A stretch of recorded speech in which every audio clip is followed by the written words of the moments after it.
They didn't whisper it. They said it like a fact, like gravity, like something I should have already known. You'll never be a model. You're too dark. That sentence didn't come with a pause or a flicker of hesitation. Just a quick glance at my face, the tilt of a head, and the cold slap of dismissal. It was summer in Atlanta, hotter than sin, and I was 14 with big dreams and scuffed church heels. My mom had pressed my hair that morning with the sizzling patience only. Southern mothers know, and I wore her lipstick in a shade too grown for me. We'd borrowed a blouse from my cousin, safety-pinned it at the back, and walked 3 buses to get to the casting call. I still remember the smell inside that community hall, cheap perfume, nerves, and the metal tang of hope. Girls were everywhere. Light skin, long hair, glossy smiles. They floated like dreams, like airbrushed versions of what I thought I had to be. And then there was me, brown as molasses, legs too long for my skirt, with a folder of printed selfies my cousin had taken, on her cracked phone. I waited in line, clutching that folder like it was a passport to a country I didn't belong to. The woman at the front table didn't even look up when she said, "Next." She took my photo, glanced at it, then finally raised her eyes to mine. She blinked.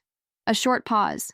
Then that half smile, tight and tired, and a voice laced with something that almost sounded like pity. "Sweetie, we're looking for a different look." That was it. No thank you, no maybe next time, just a different look. And somehow, that hurt more than a flat-out no. Because different wasn't about my style, or my pose, or my walk. It was my skin. Something I couldn't change. Something I'd grown up loving, until the world taught me not to. My name is Tiana Ellison, and that was the day I learned that beauty had borders. On the way home, I stared out the bus window and tried not to cry. My mom kept saying, "Don't you let them shake you. They don't see what I see." But I was already disappearing. At school, the jokes were already growing teeth. Turn the lights off. Where'd Tiana go? Girl, you midnight. Why? You always so oily, you trying to cook? And it wasn't just the kids. Teachers called on the lighter girls first. Hairdressers looked uncomfortable when I walked in with my coils and asked for something model-ish. Store clerks offered me skin-lightening creams with a whisper, like they were doing me a favor. I stopped raising my hand in class, stopped looking people in the eye, stopped believing that my face could be anything more than a punchline. But here's the thing about being invisible. Eventually, you get tired of it. Somewhere in all that silence, something grew in me. Not loud, not even fast, but steady. Fierce. It started with one night in the bathroom mirror. I looked at myself, really looked. Skin deep as mahogany, lips full, eyes sharp. I practiced smiling, not the polite smile, not the "don't notice" me smile, a real one, the kind that says, "I see you not seeing me, and I don't care anymore." I stopped waiting for permission. I started watching fashion shows with a notebook, writing down poses, learning lighting tricks, studying models who looked like me, if I could find them, and I made a promise to myself. If the world wouldn't give me a seat at the table, I'd build my own damn stage, and when I stood on it, they would have no choice but to look. But first, I had to survive the years of no's, the ones that didn't come in rejection letters, but in everyday life. And if you've ever been told you're too dark, too loud, too much, you know exactly what kind of fire starts burning in your bones after a while. I wasn't chasing fame. I was chasing justice. Not just for me, for every girl who was told she had to be less to be beautiful. This is the beginning of how I turned that pain into power, how I became the face they couldn't ignore, and how the same skin they tried to erase became the one they put on every billboard in Times Square. I stopped trying to sit at their tables. In high school, I realized something cruel and true. They weren't just ignoring me. They were trained not to see me. It wasn't just about skin color. It was the hierarchy that existed in every hallway, every classroom, every bathroom where girls reapplied lip gloss like they were preparing for battle. The lighter the skin, the more visible you were. The straighter the hair, the more value you carried. And if you didn't fit their mold, you were either invisible or the joke. I was always the joke. They'd say, "Tiana, You'd be so pretty if you were just a little lighter. Or worse, girl, you got that African dark skin, like oily dark. Even compliments were laced with poison, but I didn't let it show. Not anymore. I became quiet, but not defeated. I took all of it, the laughter, the side eyes, the fake compliments, and stored it like ammunition. Not for some violent revenge, but for something quieter, smarter, stronger. My strategy started in secret. While other girls watched Pretty Little Liars, I was watching old Naomi Campbell runway clips on loop.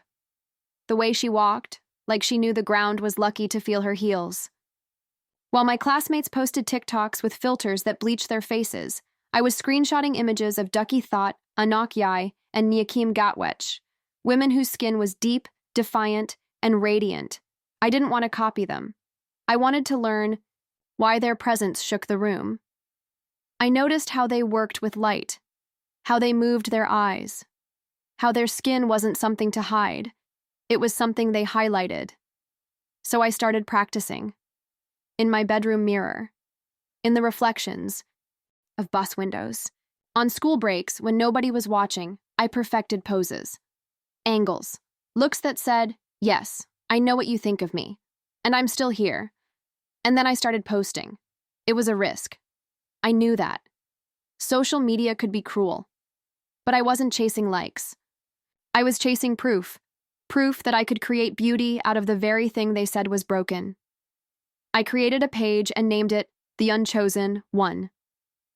At first, it was just me, an old iPhone, and natural light from my bedroom window. No filters, no edits, just skin and sunlight and truth. The first photo didn't blow up, neither did the second. But then came the third, a close-up of my face, raw and unfiltered, with the caption, "They said I was too dark to shine." I turned my skin into gold. It didn't go viral, but it resonated. The comments came from girls who looked like me, girls who had been told to bleach, to hide, to wear lighter foundation. They wrote things like, "I've never seen someone make skin like mine look powerful," and "I didn't know I was allowed to love my face until now." And something in me snapped back into place. I wasn't just healing myself anymore. I was reflecting for every girl who never saw herself. In magazines or makeup ads or lead roles, my confidence didn't come overnight. It came in fragments. It came when a small Black-owned beauty brand asked to repost my photo. When a photographer messaged me saying he wanted to capture my glow. When my own little sister stopped asking for skin lightening creams and started stealing my lip gloss instead. Senior year, the same school that ignored me nominated me for Most Changed. They thought it was a joke, but I knew better. I had changed. Not for them. For me. And let me tell you this, there is no power like stepping into a world that once rejected you and choosing to stay standing. I wasn't famous yet. No campaigns. No agents. Just a digital trail of images, a stubborn fire in my chest, and a name that people were slowly starting to remember. Tiana Ellison. The girl who wasn't supposed to be seen, now becoming unforgettable. And while they were busy reposting filters, I was building a portfolio, a brand, a legacy, because I wasn't just chasing the dream anymore. I was becoming the storm they never saw coming. It happened on a Tuesday. I was working a part-time retail job in downtown Atlanta, folding overpriced jeans and pretending I didn't hear customers ask for someone who knows the white sizes. It had been 5 years since that first casting. Call told me I wasn't the right look.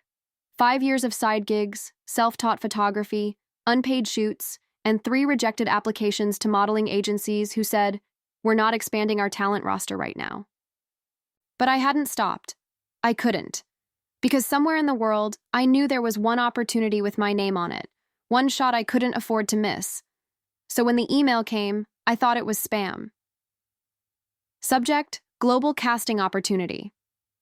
Immediate interest in you. I opened it half-heartedly on my lunch break, expecting a "buy followers now" scheme. But instead, I saw a signature that made my stomach flip. Amara Sinclair. Lead casting director. Maison de Réel, Maison de Réel. Maison, as in global fashion house, as in billboards in Paris, as in runway exclusives, magazine covers, and campaigns that turn nobodies into icons. The message was short but specific. They'd seen my Instagram, the unchosen one. They called my skin magnetic, my presence visceral, and my voice disruptive in the best way. They wanted to fly me out for a private audition in New York. All expenses paid. No agency necessary. I didn't cry, not right away. I finished my shift, went into the stockroom, sat between boxes of denim, and screamed into my sweater. 3 days. Later, I was on a plane.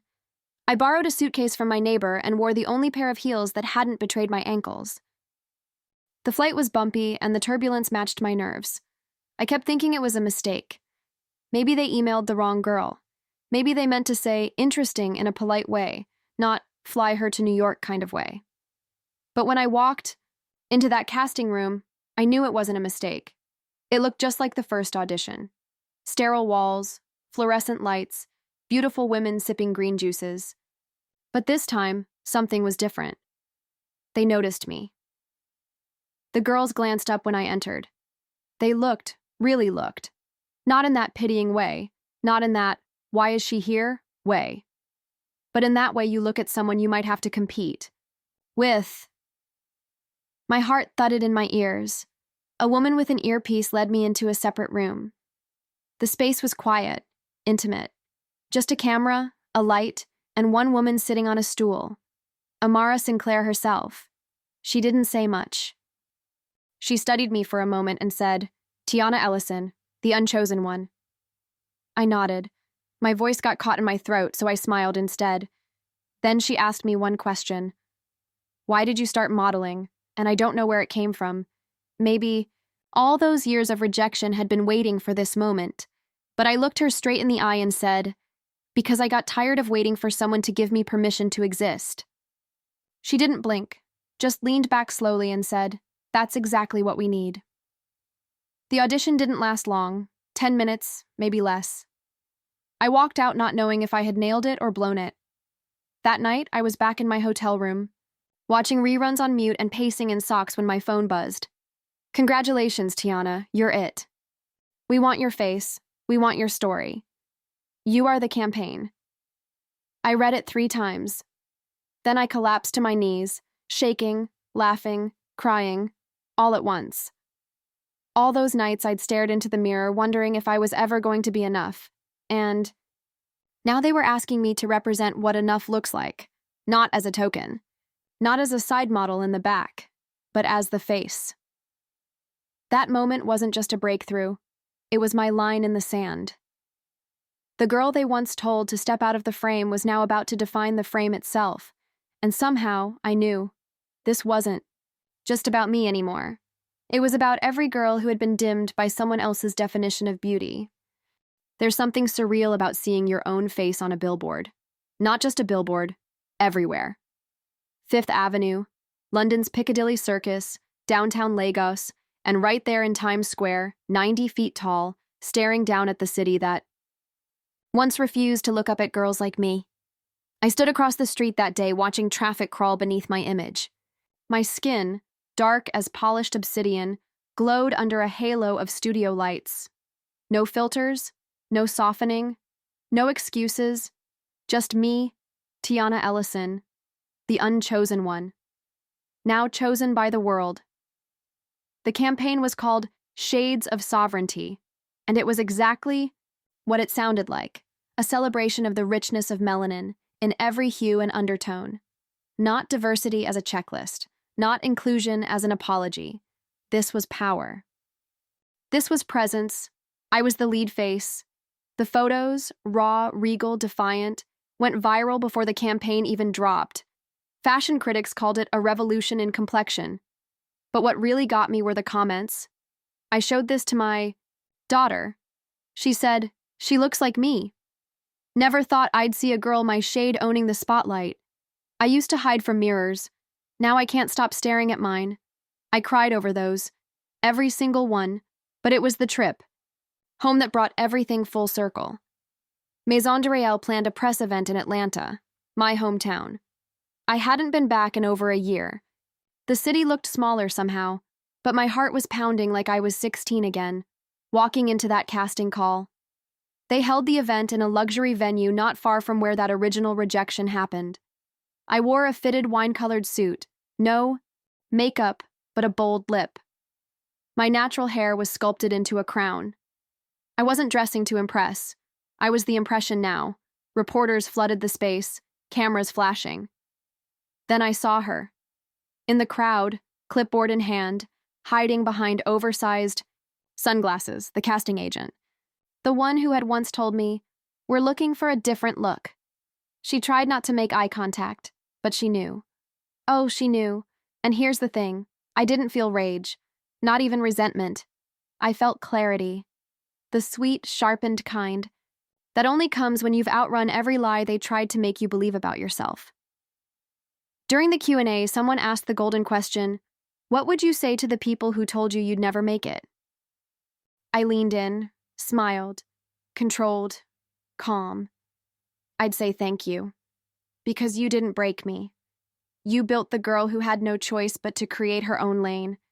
And now that lane runs right over the doubt you left me with. The room was silent for a beat, then applause. But I didn't wait for it to die down. I stood, nodded politely, and walked off stage. Because I didn't need their applause. The billboard already said everything. Outside, a little girl tugged on her mother's coat, pointing at the event poster. She stared at me, eyes wide. "Mommy, she looks like me." I knelt down beside her and said, "And you look like a queen." Her smile, gapped teeth and all, lit up the whole sidewalk, and I knew right then. This was the revenge, not the spotlight, not the fame, not even proving anyone wrong. The revenge was rewriting the future, so that girls like her don't grow up believing that too dark is something to apologize for. They'll know that dark doesn't mean less. It means depth. It means history. It means fire that never goes out. I didn't just become a model. I became a mirror. For every girl who thought she had to shrink to be seen. And now, they see me. The world sees me. And I'm never disappearing again.